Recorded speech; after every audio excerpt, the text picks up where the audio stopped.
नमस्कार, आप देख रहे हैं मखौड़ा संदेश और मैं हूं आपके साथ ज्योति कन्नौजिया। ये रुक करते हैं खबर की ओर।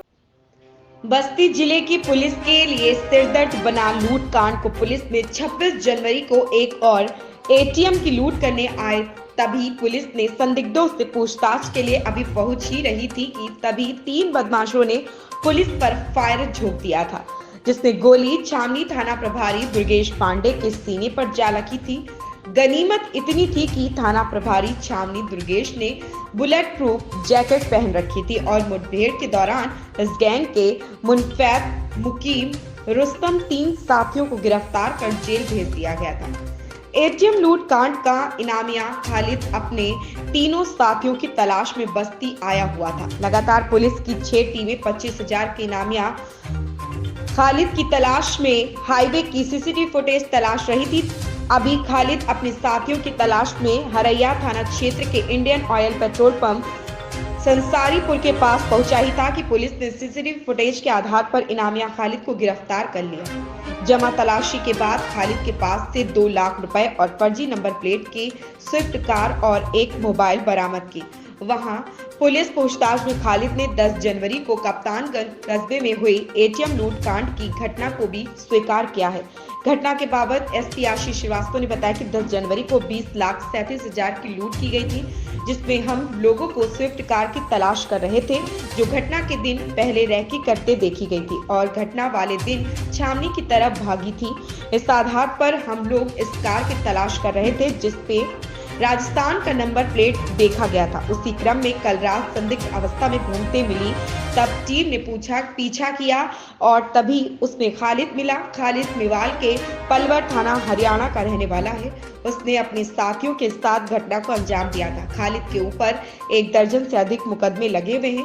इस टीम को मेरे द्वारा 25,000 का और डीआईजी साहब द्वारा भी 25,000 का इनाम दिया जा रहा है। किस तरह सर ट्रेंड लोग थे, किस तरह से मतलब इस घटना को अंजाम देते? ये इतना आसान नहीं होता काटना। पूर्व में पिछली बार 26 जनवरी को जब मुनफैद नाम का अपराधी पकड़ा गया तभी मैंने बताया था कि ये मेवात में इस तरीके के कई गिरोह काम करते हैं और ये एटीएम काटने के एक्सपर्ट हैं।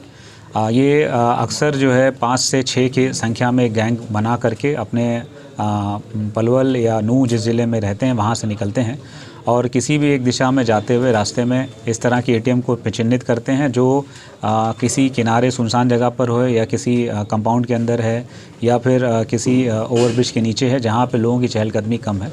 और अक्सर ये घटनाएं जाड़ों के मौसम में करते हैं क्योंकि लोग रात्रि में जाड़ों में बहुत कम बाहर निकलते हैं और चूँकि इनको इतना एक्सपर्ट गैंग है कि इसको पूरा घटना करने में मात्र 15 मिनट का समय चाहिए, तो रास्ते में रेकी करते हुए चलते जाते हैं और कभी कभी एक ही दिन में 3-4 एटीएम काटने की घटना भी करते हैं।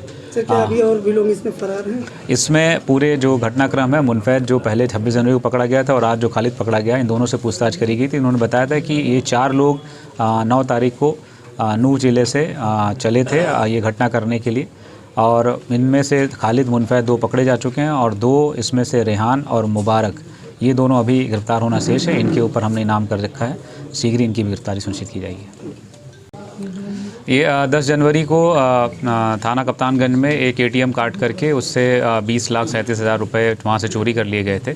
इस संबंध में हमारी टीमें उसकी जानकारी कर रही थी, जिसमें पूरी घटना में एक सफ़ेद रंग की स्विफ्ट डिज़ायर कार उसमें संदिग्ध अवस्था में हम लोग को पता चली थी, जो एक घटना से एक दिन पहले रेकी करते हुए कप्तानगंज कस्बे में देखी गई थी और घटना वाले दिन मौके पर दिखाई दी और उसके बाद तेज़ी से छावनी की तरफ भागी थी। इस आधार पर हम लोग इस सफ़ेद रंग की स्विफ्ट डिज़ायर कार जिसमें राजस्थान की नंबर प्लेट लगी है उसको तलाश कर रहे थे। उसी क्रम में कल रात्रि में 9:30 बजे संसारीपुर के पास में पुलिस को ये कार संदिग्ध अवस्था में घूमते हुए मिली, जिसमें ये एक व्यक्ति खालिद उसमें बैठा हुआ मिला। खालिद मेवात का रहने वाला है, यानी हरियाणा के पलवल ज़िले का रहने वाला है, वहाँ के उटावर थाने का। इससे पूछताछ करेगी तो उसने अपनी घटना कबूली की। वो पीछे जो हमारा अपराधी एक पकड़ा गया था मुनफैद के साथ में इसने भी एटीएम चोरी को अपने 2 अन्य साथियों के साथ मिलकर के अंजाम दिया था। खालिद के ऊपर 1 दर्जन से अधिक मुकदमे लिखे हुए हैं और इससे करीब इसने 3 दर्जन से अधिक एटीएम काटे हैं, जिनमें से कई मामलों में अभी तक पुलिस इसके बारे में जानकारी नहीं कर पाई है। कई मामलों में मफरूरी में ही इस पर चार्जशीट लग गई, इसकी गिरफ्तारी नहीं हो पाई थी। मैं पूरे टीम जो उसमें लगी थी, SHO Haraiya, SHO Kaptanganj, SOG स्वाट और गजेंद्र प्रताप सिंह की एक स्पेशल टीम उन्होंने इसमें लगाई थी, सभी को और सर्विलांस टीम को बधाई देना चाहूँगा कि उन्होंने ऐसे अपराधी को पकड़ा है जिसको कई राज्यों की टीम पकड़ने की कोशिश कर रही थी। इसके ऊपर मेरी तरफ से 25,000 का इनाम किया गया था और IG सर ने भी इसमें 25,000 रुपये का इनाम इस पर दिया हुआ है। इस खबर में बस इतना ही। बने रहें मखौड़ा संदेश के साथ।